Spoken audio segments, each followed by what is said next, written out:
Mga bossing, eto po, no? Di ba nga na-promote si General Torre ho, mga kababayan? Di ba na-promote si General Torre, no? Siya na ang direktor ng CIDG, mga bossing. Ha? Siya na ang direktor ng CIDG ay eto, mga kababayan. Ito yung bagong, ano tawag dito? Ito yung bagong proyekto para po kay General Torre, mga kababayan. O, ito ha. Si Police Brigadier General. Wait lang po. Sino kaya? Si Harry Roque kaya? Ang unang sample, mga kababayan? Ano sa tingin nyo? Si Harry Roque kaya ang unang sample, mga bossing, na ipapahagilap kay General Torre? O yan, bagong-bago po sa CIDG ha. Lea, ano ba ang magiging priority ni General Torre sa pag-upo niya dyan sa CIDG? Ayan. Magandang tanghali. Tingin ko si Roque. Kayo, pakiramdam nyo, si Roque, mga kababayan? Kasi di ba pinaghahanap po, no? Pinaghahanap po ng PNP at ng CIDG. Dalawa po yan, ha? Hindi lang po ang PNP, mga kababayan.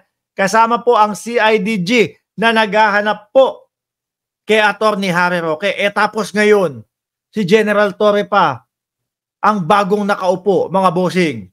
O, paano yan? Sabi ni Junes, Blin, basic lang kay General Torre. Yang si Roque, ay naku po, napaka-basic lang. Kung yung pastor na nagtatago di ba? Nagtatago sa ilang hektarya. Eto pa kaya? Mga kababayan, muntik na nga pong masakote, muntik nang mahuli, hindi nga lang ho nakita agad, mga kababayan, at medyo na delay po. Pero ngayon, General Torre ang nasa CIDG, mga kababayan. Sige, pakinggan ho natin. Umupo na nga bilang bagong pinuno ng Criminal Investigation and Detection Group si Police Brigadier General Nicolas Torre III. Ito'y matapos na palitan sa pwesto si Major General Leo Francisco na inilipat naman bilang direktor ng Personnel Holding and Accounting Unit ng PNP. Sa kanyang talumpati, nanawagan si Torre ng pagkakaisa at pagtutulungan sa kanyang mga tauhan upang mapagtagumpayan ang bawat trabaho ng CIDG. Pinuri din ito ang naging accomplishment ng CIDG sa pamumuno naman ni Major General Francisco, partikular na ang pagsalakay sa mga illegal na pogo sa bansa. Utos naman yata, mga kababayan. Pero ang isang sigurado po tayo, mga bossing, yung gustong sumampal dito sa mama na ito hanggang ngayon wala pa din. No? Sabi ni June Castro, you can run but you can't hide. Run like he'll know where to run. Ha ha ha. Yung gustong sumampal dito sa mama na to hanggang ngayon, wala pa din pong kibo, mga bossing. Ayun, nandun pa din sa Davao. At mukhang tatakbong senador, ha?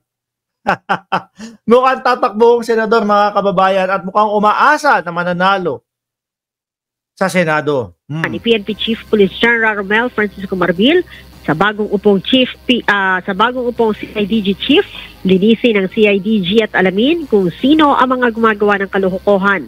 Wala aniyang puwang sa CIDG ang mga tiwaling tauhan. Nangako naman si General Torre na gagawin ng maayos ang kanyang trabaho at handang tugisin ang mga wanted, maging ang mga high-profile personality. Ayan inunahan na ako ni Luz de Guzman. Pwede, Roque, or bantag. Tapos kakabalita lang po. Kakasabi lang po sa balita, mga kababayan. Handa si General Torre na tugisin ang mga wanted. At mga kababayan, nasubukan na po natin yan. Subok na po, mga bossing, si General Torre sa pagtugis ng wanted. With matching, With matching, ilan yung libo ba? Daan lang yata yun. Daan lang yung yung doon sa mga bata ni Kibuloy. Parang hindi aabot ng 1,000 yun Ano po? Kaya lang, dahil po nire-respeto ng ating kapulisan, yung karapatang pantao po nila. Kaya tumagal ng 15 araw, 16 na araw, 14 na araw. O di ho ba? Kung wala silang panggugulo nun, di sana wala silang kaso. Di ho ba? At syempre, hindi naman po porket na-promote siya bilang direktor ng CIDG, mga kababayan, thank you na lang po yung mga kakasuhan. Hindi po. Nilinaw din po ni General Torre, mga bossing, na once na pag bumalik siya doon sa Davao, no? Once na bumalik siya sa Davao, ihahain yung kaso kada isang tao yata, 10. Grabe. Ibig sabihin yung mga vlogger, ang ikakaso, 10.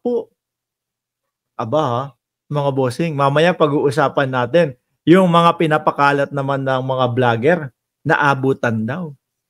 Mamaya. Talakayin din natin. Inday Sara Duterte, may abot din daw. Di ba?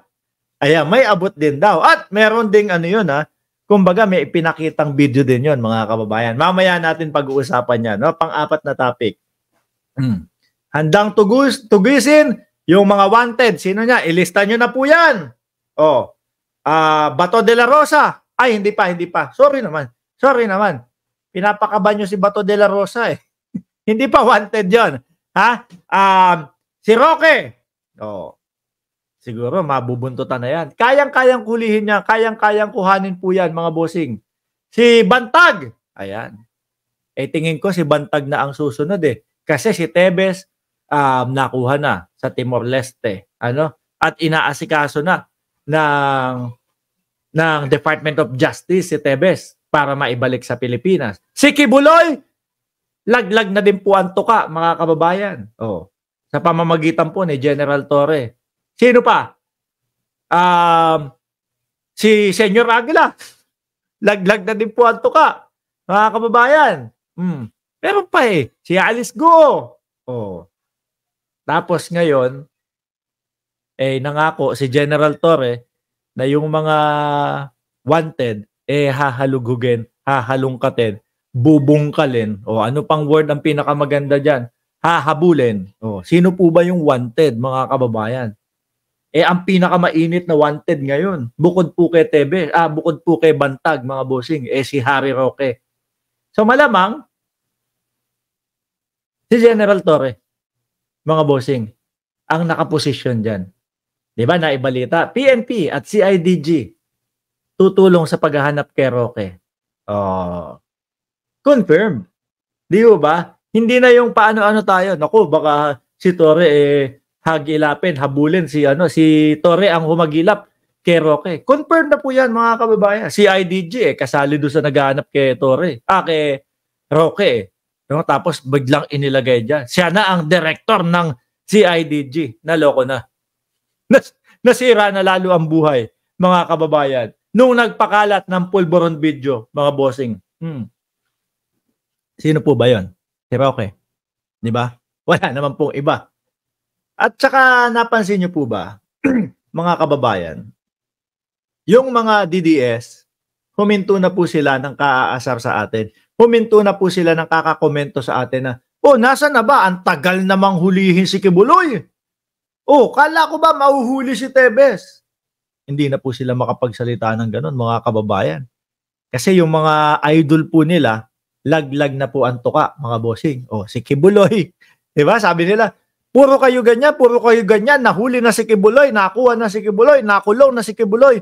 Ayun, lahat. Lahat ng sinabi nila, tapos. Nasa oblo na si Kibuloy, huli na si Kibuloy.